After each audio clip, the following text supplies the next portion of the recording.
Hello everyone, स्वागत है आपका आपके अपने यूट्यूब चैनल आर के मुनीम केमिस्ट्री क्लासेस पर। लास्ट वीडियो में हमने कॉलरॉस लॉ पढ़ लिया था। आज हम शुरू करेंगे एप्लीकेशन ऑफ कॉलरॉस लॉ। देखिए, फर्स्ट एप्लीकेशन की अगर हम बात करें क्या दे रखा है, determination of equivalent conductance for a weak electrolyte eight infinite dilution. अब देखिए, यहाँ पर आप एक चीज़ का ध्यान रखना, जब हम डायरेक्ट कॉलरॉस लॉ की बात करते हैं तो वहाँ पर आपके जो कॉलरॉस लॉ है वो आपके लागू होता है या अप्लाई होता है स्ट्रॉन्ग इलेक्ट्रोलाइट के लिए। किसके लिए? स्ट्रॉन्ग इलेक्ट्रोलाइट के लिए। लेकिन अगर हमको वीक इलेक्ट्रोलाइट का निकालना है तो वो हम एज ए उसकी एप्लीकेशन निकालते हैं, इनडायरेक्ट तरीके से निकालते हैं, डायरेक्ट हम नहीं निकाल सकते। बात समझ में आ गई कि डायरेक्ट जो कॉलरॉस लॉ है वो स्ट्रॉन्ग के लिए लागू होता है, लेकिन अगर आपको वीक के लिए निकालना है, वीक इलेक्ट्रोलाइट के लिए निकालना है तो वो आप इनडायरेक्ट तरीके से या उसकी एप्लीकेशन के फॉर्म में निकाल सकते हैं। क्वेश्चन आएगा वहां पर हम और क्लियर कर लेंगे कि क्वेश्चन का मतलब क्या है। अब देखिए, यहां पर ये कह रहा है determination of equivalent conductance for a weak electrolyte eight infinite dilution. इसको समझने के लिए मैं एक वीक इलेक्ट्रोलाइट ले लेता हूं जो है आपके CH3COOH। समझ में आई बात? तो यहां पर मैंने कहा कि CH3COH क्या है, कोई वीक इलेक्ट्रोलाइट है। अब यहां पर अगर मुझे इसका इनफाइनाइट डाइल्यूशन में निकालना है तो मैं क्या लिख रहा हूं, लैम्डा इनफाइनाइट, ये हो गया CH3COOH, मतलब CH3COH का equivalent conductance at infinite dilution. तो अगर मैं फॉर्मूले की बात करूं या कॉलरॉस लॉ की बात करूं जो हमने लिखा था, उसको अगर मैं इस फॉर्म में लिखूं तो कैसे लिख सकता हूं, लैम्डा इनफाइनाइट CH3COO माइनस, या आप चाहो तो पहले प्लस वाला पार्ट लिख सकते हो, कोई प्रॉब्लम नहीं है। मैंने पहले लिख दिया, कोई प्रॉब्लम नहीं है उससे, कैसे भी लिखो आप, लैम्डा इनफाइनाइट और H प्लस, ये हमने लिख दिया। अब होता क्या है कि ये जो आपके एसिटिक एसिड है ये वीक इलेक्ट्रोलाइट है, और वीक इलेक्ट्रोलाइट को 100% डिसोसिएट करने के लिए आपको इनफाइनाइट डाइल्यूशन की कंडीशन चाहिए, जो कि एक्सपेरिमेंटली जो है पॉसिबल नहीं है। बात समझ में आई कि हमने क्या कहा कि भाई हम डाइल्यूशन बढ़ा रहे हैं और इतना डाइल्यूशन बढ़ा दिया कि एक कंडीशन पे जाके उसकी जो इनफाइनाइट डाइल्यूशन की जो इक्विवेलेंट कंडक्टेंस की वैल्यू वो मैक्सिमम हो गई। लेकिन ये जो चीज़ हम बात कर रहे हैं ये स्ट्रॉन्ग के लिए तो फिर भी पॉसिबल है, लेकिन वीक के लिए प्रैक्टिकली या एक्सपेरिमेंटली पॉसिबल नहीं है। बात समझ में आ गई? इसको एक बार हम ग्राफ से भी आगे समझेंगे, ग्राफ भी आएगा कि स्ट्रॉन्ग इलेक्ट्रोलाइट और वीक इलेक्ट्रोलाइट का ग्राफ कैसे आता है। तो यहाँ पर हमने क्या कहा कि जो हम बात करते हैं कि भाई इनफाइनाइट डाइल्यूशन की कंडीशन जिस पर लैम्डा क्या होता है, मैक्सिमम हो जाता है, वो हम एक्सपेरिमेंटली अचीव नहीं कर सकते। तो उससे क्या होता है कि ये जो वैल्यू है ये हम डायरेक्ट नहीं निकाल सकते। तो इसका ऑल्टरनेट तरीका क्या है?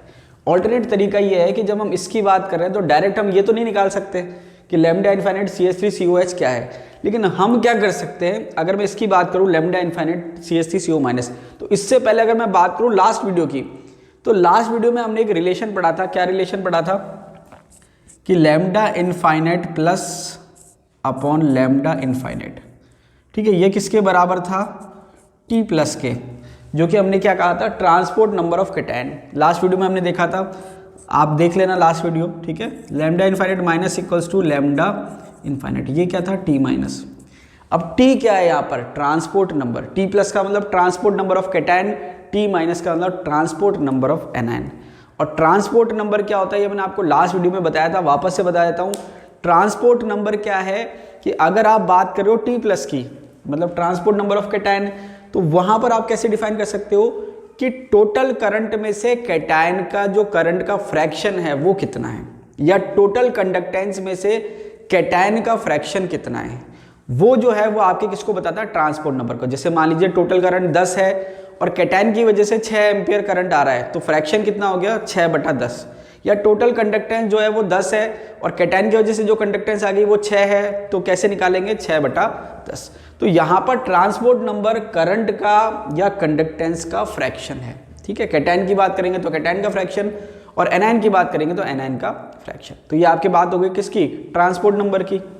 इसको हमने लास्ट वीडियो में भी देखा था। इसके बाद जो है वापस से बता देता हूँ, ट्रांसपोर्ट नंबर को आप ट्रांसफरेंस नंबर और हिट ऑफ नंबर भी कहते हो। ट्रांसपोर्ट नंबर को आप ट्रांसफरेंस नंबर और हिट ऑफ नंबर भी कहते हो। और ट्रांसपोर्ट नंबर को एक्सपेरिमेंटली निकालने के 2 मेथड दे रखे हैं, हिट ऑफ मेथड और मूविंग बाउंड्री मेथड। आप यहां लिख देता हूं, एक तो है आपके हिट ऑफ मेथड और दूसरा है मूविंग बाउंड्री मेथड। दूसरा क्या है, मूविंग बाउंड्री मेथड। तो देखिए पूछ सकते हैं, यहाँ पर ये जरूर पूछा गया है कि भाई आपके हिट ऑफ नंबर क्या होता है, तो hit of number transport number को ही कहते हैं और इसको ट्रांसफरेंस नंबर भी कहते हैं। और मूविंग बाउंड्री मेथड और हिट ऑफ मेथड से आप इसको कैलकुलेट या एक्सपेरिमेंटली निकाल सकते हो या पता लगा सकते हो। हिट ऑफ मेथड की वजह से इसको हिट ऑफ नंबर भी कहते हैं। इसके अलावा मैंने आपको बताया था कि जो ट्रांसपोर्ट नंबर होता है वो साथ में जो आयन है, को आयन, उस पर डिपेंड करता है।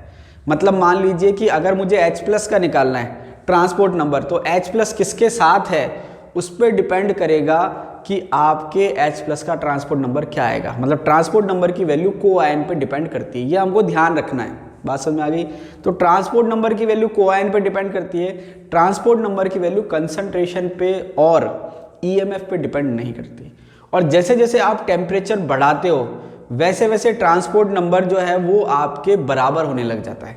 बराबर का मतलब क्या है कि जैसे जैसे आप टेम्परेचर बढ़ाते हो तो जो ट्रांसपोर्ट नंबर है वो किसकी तरफ जाता है, मतलब किसके बराबर होने लग जाता है, 0.5। इसका मतलब ये हुआ कि अगर आप टेम्परेचर कम रखते हो तो हो सकता है कि एक का ट्रांसपोर्ट नंबर 0.3 हो और एक का ट्रांसपोर्ट नंबर 0.7 हो। ये मैंने आपको बताया था कि ट्रांसपोर्ट नंबर का सम जो होता है वो 1 आता है।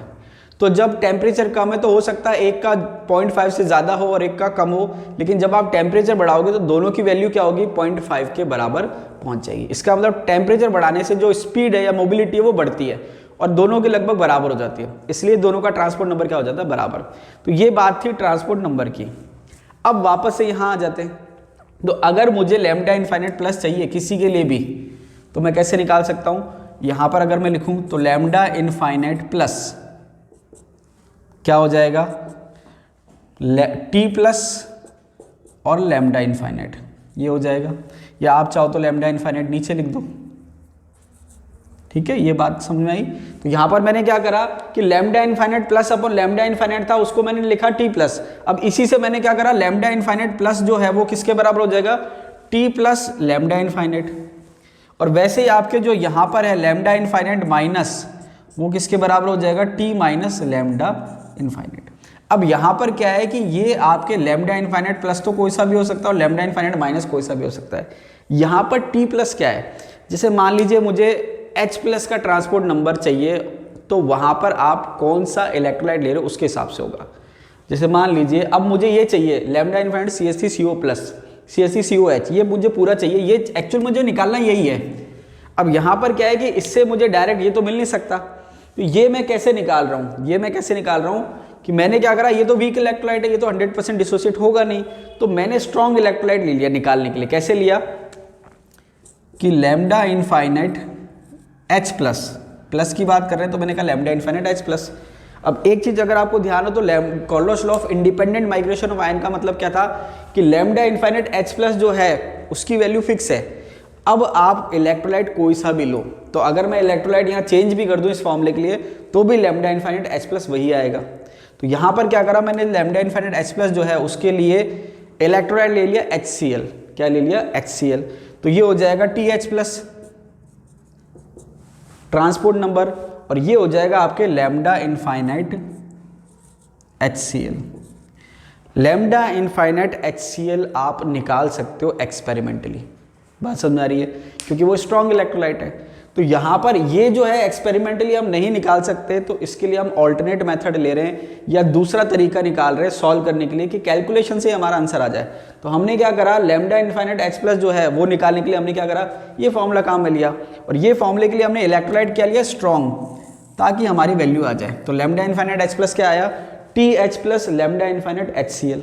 यहाँ पर मैंने H+ निकालने के लिए लैम्डा इनफाइनाइट मैंने स्ट्रॉन्ग इलेक्ट्रोलाइट लिया, और स्ट्रॉन्ग इलेक्ट्रोलाइट के लिए इस इलेक्ट्रोलाइट के लिए TH+ की वैल्यू निकाल ली। यहाँ पर ध्यान रखना कि अगर मैं कोई सा भी इलेक्ट्रोलाइट चेंज करूँ ये फिक्स रहेगा लैम्डा इनफाइनाइट H+, लेकिन ये फिक्स नहीं है, ये डिपेंड करेगा इलेक्ट्रोलाइट आपने कौन सा लिया है। समझ में आ गई बात। तो ये आ गया आपके लैम्डा इनफाइनाइट H+। और वैसे के वैसे यहाँ से अगर हम बात करें तो लैम्डा इनफाइनाइट CH3COO- मुझे निकालना है, तो यहाँ हो जाएगा TCH3COO-, ट्रांसपोर्ट नंबर हो गया एनायन का, अब आप इलेक्ट्रोलाइट लोगे स्ट्रॉन्ग, तो यहाँ पर आप स्ट्रॉन्ग इलेक्ट्रोलाइट लोगे CH3COONA, ये आपको ध्यान रखना है। तो आपने क्या करा कि यहाँ पर आपको लैम्डा इनफाइनाइट H+ चाहिए था, तो आपने ये फॉर्मूला काम में ले लिया। उसके बाद लैम्डा इनफाइनाइट CH3CO- चाहिए था, तो आपने ये फॉर्मूला काम में ले लिया। तो फाइनली आपके फॉर्मूला क्या आया? फाइनली फॉर्मूला ये आया कि जब आप निकालोगे, यहाँ लिख देता हूँ, लैम्डा इनफाइनाइट CH3COOH, तो ये आपके दोनों लिखे हुए हैं, मैं लिख देता हूँ। पहले लैम्डा इनफाइनाइट H+ लिख देता हूँ, एक ही बात है। तो ये आपके आ गया TH+ lambda infinite HCl plus क्या आ जाएगा, ये आपने क्या करा, ये लिखना था आपको, अलग अलग लिख रखा है आपने। अब इसकी मैं वैल्यू पुट कर रहा हूं यहां से। तो लैम्डा इनफाइनाइट H+ की जो वैल्यू मैंने ये पुट कर दी, और लैम्डा इनफाइनाइट CH3CO- से उसकी वैल्यू आ जाएगी ये TCH3COO- और साथ में आ गया लैम्डा इनफाइनाइट CH3COONA, ये आपके वैल्यू आ गई। बात समझ में आ रही है? तो ये फाइनली आपके फॉर्मूला आ गया कि आपको अगर निकालना है वीक इलेक्ट्रोलाइट का infinite dilution, equivalent conductance at infinite dilution, तो आप इस तरीके से आप निकाल सकते हो। तो आपने क्या देखा कि वीक इलेक्ट्रोलाइट में क्या होगा, एक कैटायन होगा, एक एनायन होगा। तो कैटायन के लिए लैम्डा इनफाइनाइट अगर H+ है तो H+ आ गया, उसको आप दूसरे इलेक्ट्रोलाइट की हेल्प से निकाल सकते हो, ये आपने निकाल लिया। और एनायन को आप ऐसे निकाल सकते हो। तो आपने क्या करा, फॉर्मूला तो यही लिखा था जो आप स्ट्रॉन्ग के लिए लिखते हो, लेकिन स्ट्रॉन्ग के लिए आप एक्सपेरिमेंटली उसको निकाल सकते हो। तो यहाँ पर मेरे को क्या है, ये निकालना था और ये निकालना था, उसको मैंने स्ट्रॉन्ग इलेक्ट्रोलाइट से निकाल लिया। तो स्ट्रॉन्ग इलेक्ट्रोलाइट से कैसे निकाला, लैम्डा इनफाइनाइट H+ बराबर TH+ लैम्डा इनफाइनाइट HCl, और लैम्डा इनफाइनाइट CH3CO- मैंने यहाँ से निकाल लिया, और ये फाइनली आपके फॉर्मूला आ गया। ये समझ में आ गई बात? तो यहाँ पर ये आपके डायरेक्ट मेथड है। क्या है? Direct method. एक बात आपको मैंने बता रखा है कि जो T+ और T- का जो सम है वो कितना आता है, 1। तो जब भी आप न्यूमेरिकल सॉल्व करें या इस टाइप से करें, तो ये आप काम में ले सकते हो। अब देखिए इंपॉर्टेंट बात क्या है कि एग्जाम में जो क्वेश्चन आता है वो आपके इस मेथड पे नहीं आता है। बहुत ही रेयर किसी एग्जाम में एक बार क्वेश्चन आ रखा है, लेकिन इस मेथड पे नहीं आता है। हालांकि आता जरूर है क्वेश्चन। क्या क्वेश्चन आता है कि भाई वीक इलेक्ट्रोलाइट का मुझे वीक इलेक्ट्रोलाइट के लिए मुझे इक्विवेलेंट कंडक्टेंस निकालना है इनफाइनाइट डाइल्यूशन पे, लेकिन ये मेथड वहां पर काम में नहीं आता है। उसके लिए दे रखा होता है ऑल्टरनेट मेथड। अब देखिए वीक इलेक्ट्रोलाइट की आपको अगर इक्विवेलेंट कंडक्टेंस निकालनी है इनफाइनाइट डाइल्यूशन पे, तो एक तरीका तो वो था जो अभी हमने थोड़ी देर पहले पढ़ा, उसमें आपको ट्रांसपोर्ट नंबर पता होना चाहिए किसका, जो आयन आपको चाहिए उसका कोई भी स्ट्रॉन्ग इलेक्ट्रोलाइट आप काम में ले सकते हो। दूसरा मेथड जो है उसमें आपको ट्रांसपोर्ट नंबर की जरूरत नहीं पड़ेगी। अब इसमें क्या है देख लेते हैं। अब जैसे मान लीजिए कि आपको एसिटिक एसिड का ही निकालना है equivalent conductance at infinite dilution, जो कि क्या है, वीक इलेक्ट्रोलाइट है। इसके अलावा आपको दे रखें स्ट्रॉन्ग इलेक्ट्रोलाइट जैसे CH3COK, KCl और HCl, ये तीनों क्या है, स्ट्रॉन्ग इलेक्ट्रोलाइट है। तो यहां पर आप क्या कर सकते हो कि वीक इलेक्ट्रोलाइट की आपको इक्विवेलेंट कंडक्टेंस निकालिए इनफाइनाइट डाइल्यूशन पे, और आपको equivalent conductance at infinite dilution strong electrolyte की दे रखी है, ये से मान लीजिए इन तीनों की दे रखी है, तो आप इन तीनों की वैल्यू से ही इसकी वैल्यू निकाल सकते हो। कैसे निकाल सकते हो? तो यहां पर आपको करना क्या है, इसको आप ऐसे समझो कि CH3COOH की आपको इक्विवेलेंट कंडक्टेंस निकालिए इनफाइनाइट डाइल्यूशन पे, ठीक है। फॉर्मूला मैं बाद में लिखूंगा, सिंपल आप इसको ऐसे समझो कि ये कौन कौन से आयन देगा, तो ये देगा CH3COO- आयन और H+, ये दो आयन ये देगा, ठीक है।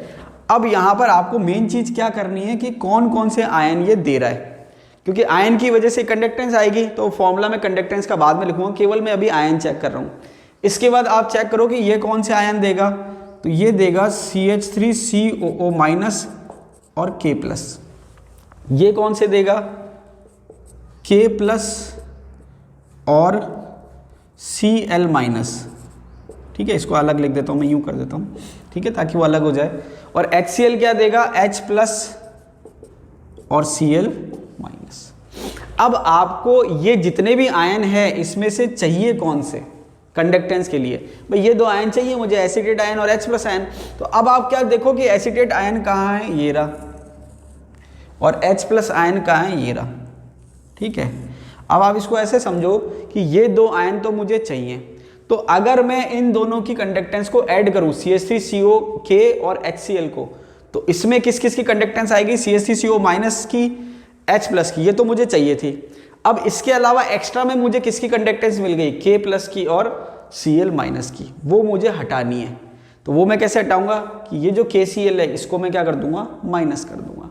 तो अब देखिए फाइनली हुआ क्या, फाइनली हुआ ये कि जब आपको चाहिए लैम्डा इनफाइनाइट CH3COOH, तो आपने क्या करा कि यहाँ पर अब आपको पता है कि इसको जब आप डिवाइड करके लिखोगे, मैं लिख देता हूं तो आपको कंफ्यूजन ना हो। तो ये आपने करा lambda infinite CH3COO minus plus lambda infinite H plus, ठीक है। ये आपने CH3CO के H के लिए लिख दिया। इसके बाद आपने क्या करा, इसी के नीचे लिख देता हूं लैम्डा इनफाइनाइट CH3COOK, तो ये आपने क्या करा lambda infinite CH3COO minus plus lambda infinite K plus.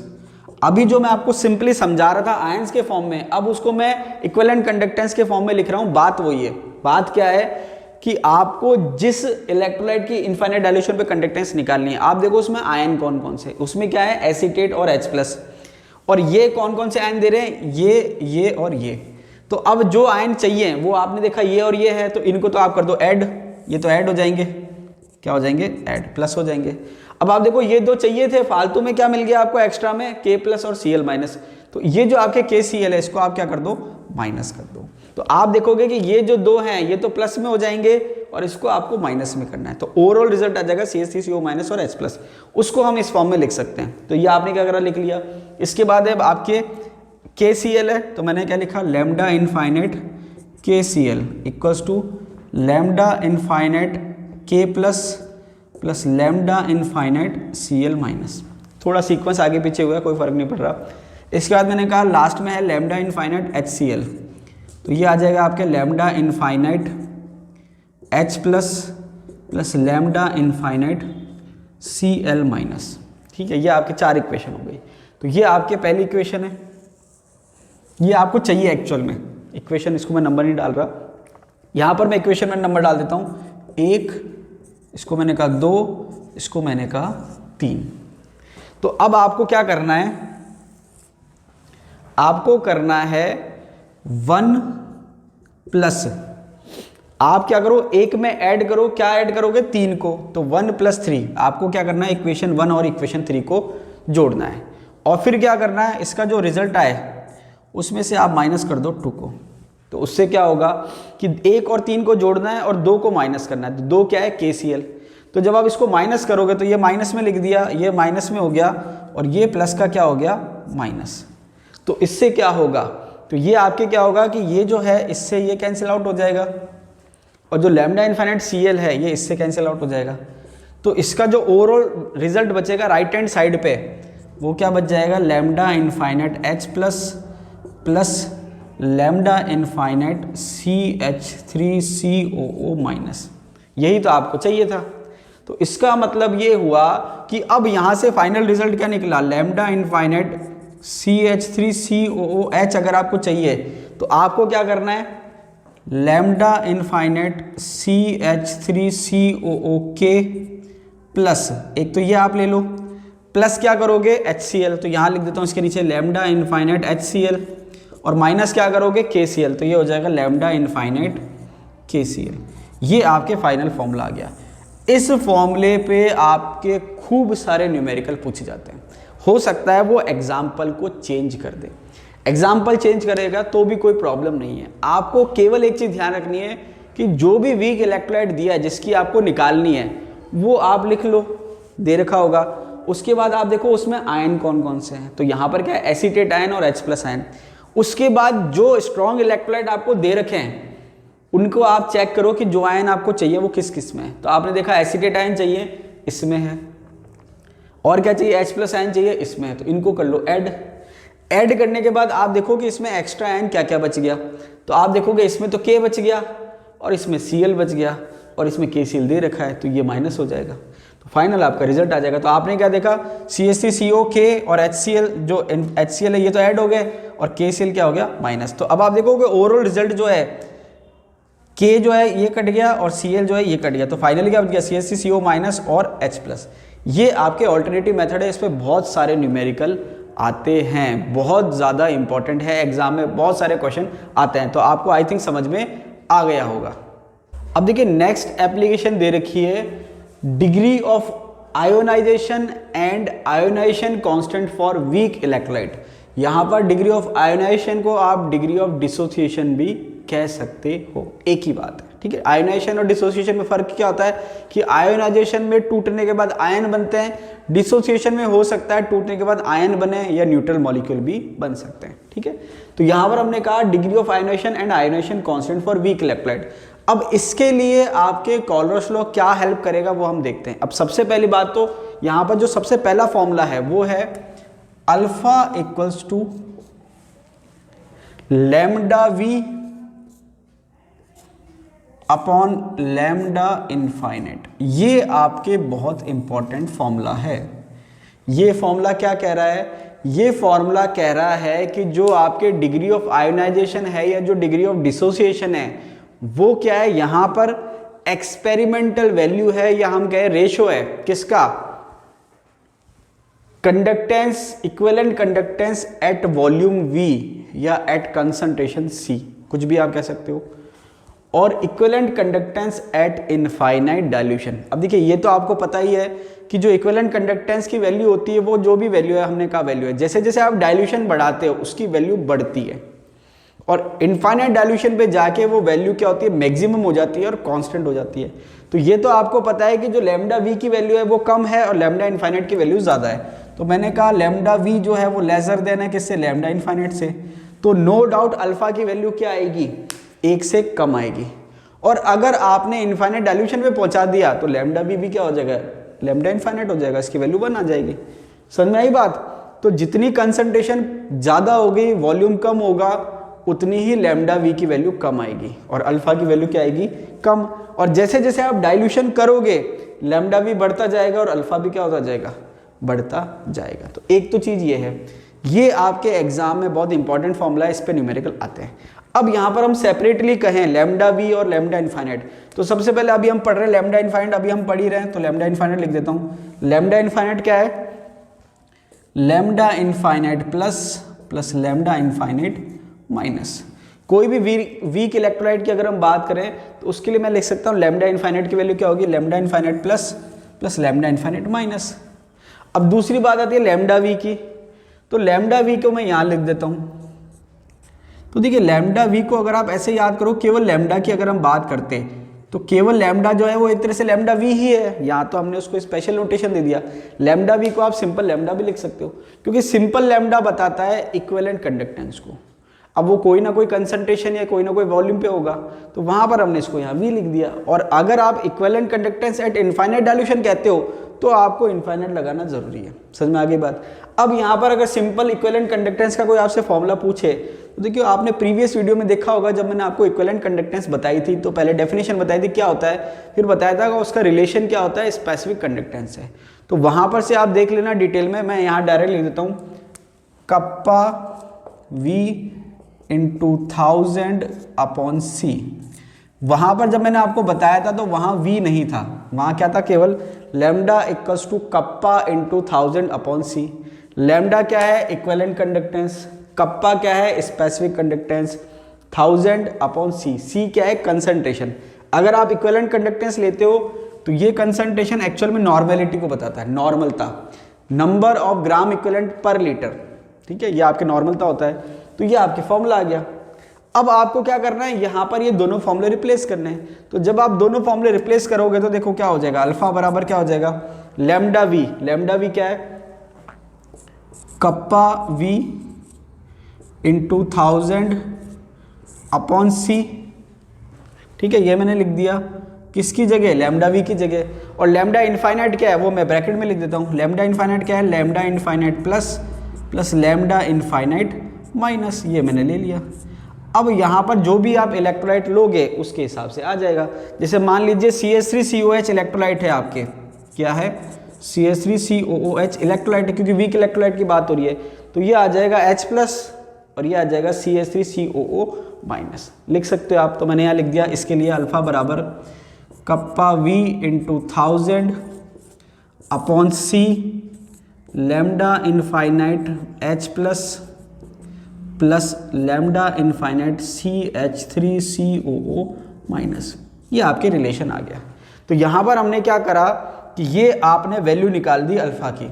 ये यहाँ पर आप इसको चाहे ये वाला फॉर्मूला लिखो और ये वाला फॉर्मूला कॉमन हो जाएगा। भाई वीक इलेक्ट्रोलाइट जरूरी थोड़ी ना केवल एक ही है CH3COH, दूसरा भी हो सकता है, NH4OH भी हो सकता है, कोई प्रॉब्लम नहीं है। तो ये आपको पता होना चाहिए कि स्ट्रॉन्ग इलेक्ट्रोलाइट कौन कौन से होते हैं और वीक इलेक्ट्रोलाइट कौन कौन से होते हैं।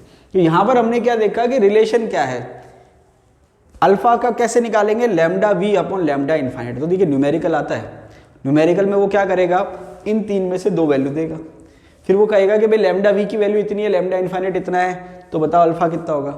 या वो ऐसे कह सकता है कि भाई अल्फा इतना है, लैम्डा V इतना है, बताओ लैम्डा इनफाइनाइट क्या होगा। या वो ऐसे कह सकता है अल्फा इतना है, लैम्डा इनफाइनाइट है, बताओ लैम्डा V क्या होगा। ये आपको ध्यान रखना है, ठीक है। उसके बाद इसमें भी और डिटेल में जाएगा तो लैम्डा V के लिए वो ये वाला फॉर्मूला काम में ले लेगा। तो ये थोड़ा और न्यूमेरिकल लेंदी हो गया, लेकिन एग्जाम में पूछा जाता है, इंपॉर्टेंट है, ठीक है, इसलिए मैं आपको डिटेल में बता रहा हूँ। अब ये तो थी बात डिग्री ऑफ आयोनाइजेशन की। अब हम बात करते हैं आयोनाइजेशन कांस्टेंट की। तो देखिए आयोनाइजेशन कांस्टेंट में और डिग्री ऑफ आयोनाइजेशन में क्या रिलेशन है उसको हम एग्जांपल से समझते हैं। जैसे मैंने कहा CH3COOH है, वीक इलेक्ट्रोलाइट है। देखिए ये आप ध्यान रखना कि ये जो फॉर्मूला है lambda V upon lambda infinite, ये किसके बराबर है, अल्फा के बराबर। अल्फा क्या है, डिग्री ऑफ आयोनाइजेशन। ये फॉर्मूला केवल और केवल वीक इलेक्ट्रोलाइट के लिए सही है, स्ट्रॉन्ग के लिए ये फॉर्मूला जो है सही नहीं है। मतलब स्ट्रॉन्ग के लिए lambda V upon lambda infinite alpha के बराबर नहीं होता। तो ये फॉर्मूला किसके लिए, केवल और केवल वीक इलेक्ट्रोलाइट के लिए, ये बात आप ध्यान रखना। अब हम बात करते हैं एसिटिक एसिड है, तो ये हो गया आपके CH3COO माइनस और ये हो गया आपके H प्लस, ठीक है। अब यहाँ पर अगर मैं साम्य की बात करूँ, इक्विलिब्रियम कंडीशन की बात करूँ, तो इक्विलिब्रियम कंडीशन में मान लीजिए स्टार्टिंग में इसके 1 मोल थे और इसके 0 थे और इसके 0 थे। कब है, जब T 0 है। अब जब T है, एक बार सिंप्लिसिटी के लिए मैंने कह दिया स्टार्टिंग में 1 मोल लिए थे, तो जब टाइम T है, जब इक्विलिब्रियम एस्टेब्लिश हो गया है, तो ये क्या हो जाएगा 1 माइनस अल्फा। भाई अल्फा निकल गया इसमें से और ये क्या बच गया, या ये कितने बन गए, अल्फा और अल्फा। ये कब है, जब स्टार्टिंग में आपने 1 मोल लिया है। अगर मान लीजिए 1 मोल की जगह कंसंट्रेशन C है, तो आप C से क्या करो, मल्टीप्लाई कर दो। तो ये हो गया C1 माइनस अल्फा और ये हो गया C अल्फा और ये हो गया C अल्फा, ठीक है। यहाँ तक आई थिंक आपको समझ में आ गया होगा। सॉल्यूशन वाले चैप्टर में मैंने आपको बताया था इस तरीके से, ठीक है, वांट ऑफ फैक्टर और अल्फा के साथ। तो ये चीज़ मैंने बताई थी, इक्विलिब्रियम का पार्ट है, इसको ऐसे सॉल्व करते हैं। अब आपके बात आती है आयोनाइजेशन कांस्टेंट की। तो देखिए आयोनाइजेशन कांस्टेंट जो होता है K, वो आप कैसे लिखते हो, product upon reactant. Equilibrium constant ही होता है एक तरह का, नाम क्या पड़ गया, आयोनाइजेशन कांस्टेंट। इक्विलिब्रियम कांस्टेंट क्या होता है, concentration of product divided by concentration of reactant. तो यहाँ पर प्रोडक्ट क्या है, CH3COO माइनस, एक तो ये है, और एक क्या है H प्लस, और अपॉन में क्या आ जाएगा, रिएक्टेंट। रिएक्टेंट क्या है, CH3COOH, ये आपकी रिएक्टेंट दे रखा है। अब आपको इसको रिप्लेस करना है कंसंट्रेशन और अल्फा के सेंस में, तो CH3CO माइनस क्या है, C alpha multiply by H plus C alpha. तो CH3CO माइनस और H प्लस क्या है, C alpha into C alpha, और अपॉन में क्या आ जाएगा, C1 माइनस अल्फा, क्योंकि अपॉन में क्या एसिटिक एसिड है, C1 माइनस अल्फा। तो जब आप इसको सॉल्व करोगे तो एक C से एक C क्या हो जाएगा, कैंसिल आउट हो जाएगा। तो फाइनली K क्या आ गया, K आ गया आपके C alpha square upon 1 minus alpha. ये आपके फाइनल फॉर्मूला आता है। आयोनाइजेशन कांस्टेंट और डिग्री ऑफ आयोनाइजेशन के बीच में रिलेशन। यहाँ पर आप एक चीज़ और कह सकते हो कि अगर आपके अल्फा की वैल्यू बहुत कम है, मतलब डिग्री ऑफ डिसोसिएशन की वैल्यू बहुत कम है, उस केस में आप क्या कह सकते हो कि 1 माइनस अल्फा जो है वो नियरली बराबर है किसके, 1 के, क्योंकि अल्फा मैंने कहा 1 से बहुत कम है, नेग्लिजिबल है। तो यहाँ पर आप फॉर्मूला क्या लिख सकते हो, K बराबर, देखिए ये 1 माइनस अल्फा 1 के बराबर हो गया, तो K बराबर C अल्फा स्क्वायर आप लिख सकते हो, नियरली इक्वल्स टू। लेकिन होता क्या है कि जब इस टाइप से हम पढ़ते हैं तो बच्चे केवल ये याद रख लेते हैं कि K बराबर C अल्फा स्क्वायर होता है, लेकिन ये फॉर्मूला सही नहीं है। क्यों? ये फॉर्मूला तभी लागू होगा जब अल्फा की वैल्यू नेग्लिजिबल होगी। तो कभी भी न्यूमेरिकल आए तो आप पहले स्टार्टिंग में ये फॉर्मूला याद रखना, उसके बाद आपको अल्फा की जो वैल्यू दे रखी होगी उससे आपको एक आइडिया हो जाएगा कि अल्फा की वैल्यू नेग्लिजिबल है या नहीं है। जैसे मान लीजिए अल्फा की वैल्यू 0.3 है, तो 0.3 जो है 1 के सामने नेग्लिजिबल बिल्कुल भी नहीं है। तो ध्यान रखना कि ये जब आप फॉर्मूला देखोगे तो कब आपको अल्फा को नेग्लिजिबल मानना है, कब नहीं मानना है, ये डिपेंड करेगा क्वेश्चन पे और उसके ऑप्शन पे। तो आप फॉर्मूला यही काम में लेना, फिर कैलकुलेशन के टाइम पे देख लेना कि भाई ऑप्शन नियरेस्ट है या दूर दूर है, ऑप्शन पास पास है या दूर दूर है, वो आपकी प्रैक्टिस का काम है। तो आप मेरे हिसाब से यही फॉर्मूला याद रखो, ये वाला फॉर्मूला ऑटोमेटिक आ जाएगा। लेकिन अगर आपने डायरेक्ट पहले ये वाला याद कर लिया आप तो गड़बड़ हो जाएगी। ठीक है, तो ये आपके क्या आ गया, के आ गया। अब अल्फा की वैल्यू आपने यहाँ से निकाल ही ली थी, ये रही आपकी अल्फा की वैल्यू। तो अल्फा की वैल्यू यहाँ से निकाल ली और उसके बाद आपने यहाँ अल्फा की वैल्यू पुट कर दी, तो क्या आ गया आपके के। तो ये वाली जो एप्लीकेशन है ये भी काफ़ी इंपॉर्टेंट है, इस पर भी क्वेश्चन आते हैं। मेनली क्वेश्चन किस पे आते हैं, इस पे, इस फॉर्मूले पे क्वेश्चन आते हैं। ठीक है, इसके बाद आप चाहो तो इसको डिटेल में यहाँ से इसको और लेंथी कर सकते हो। तो अकॉर्डिंग टू क्वेश्चन आपको सॉल्व करना है और इम्पॉर्टेंट एप्लीकेशन है।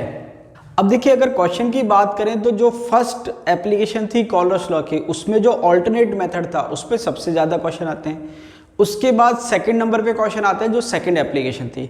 अब देखिए थर्ड एप्लीकेशन क्या दे रखी है, थर्ड एप्लीकेशन दे रखी है determination of solubility of sparingly soluble salt. तो सबसे पहले तो आपको ये पता होना चाहिए कि सॉल्युबिलिटी क्या होती है। तो सॉल्युबिलिटी का मतलब सिंपल सा ये है कि आपके एक डेफिनेट अमाउंट ऑफ सॉल्वेंट में कितना सॉल्यूट घुल सकता है, डिजॉल्व हो सकता है, वो उसकी सॉल्युबिलिटी होती है। इसकी अलग अलग हम यूनिट ले सकते हैं। ठीक है, इसके बाद दूसरी है स्पेरिंगली सॉल्युबल सॉल्ट। ये बहुत इंपॉर्टेंट चीज़ है। स्पेरिंगली सॉल्युबल सॉल्ट का मतलब वह सॉल्ट जो बिल्कुल एक तरह से ये मान के चलिए कि डिजॉल्व ही नहीं होते, या हम कहें बिल्कुल कम मात्रा में डिजॉल्व होते हैं, उसको हम कहते हैं स्पेरिंगली सॉल्युबल सॉल्ट। इसका मतलब क्या होगा, सिंपल अगर हम समझे तो ऐसे सॉल्ट जो लगभग डिजॉल्व होते ही नहीं है, लेकिन ऐसा नहीं कि बिल्कुल नहीं हो रहे, बहुत कम मात्रा में डिजॉल्व हो रहे हैं, उसको हम कहते हैं स्पेरिंगली सॉल्युबल सॉल्ट।